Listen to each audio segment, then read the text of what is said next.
مرحبا بكم في قناتكم. ما تدعي إليكم أبرز العناوين: تصعيد خطير ووقفات ومسيرات احتجاجية بجل أنحاء المغرب. قبل ما نبداو في التفاصيل ما تنسوا تجيبوا الفيديو وتشتركوا في القناة باش يوصلكم دائما كل جديد.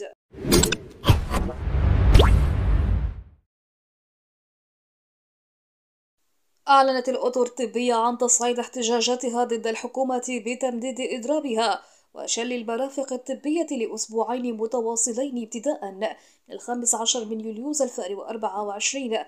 قال التنسيق النقابي الوطني لقطاع الصحة في بلاغ له أصدره في وقت متأخر من مساء الأربعاء 10 يوليو إن القوات العمومية استعملت عنفا غير مبرر وعشوائي في حق الأطر الصحية التي خرجت للتظاهر في العاصمة الرباط، واعتقلت العشرات منهم قبل أن يتم إطلاق سراحهم في وقت متأخر. وأوضح التنسيق أن التدخل الأمني في حق المتظاهرين أسفر عن إصابة العديد من الأطر بردود متعددة وإغماءات وانهيارات نفسية، وتم نقلهم للمستشفيات للقيام بفحوص لازمة.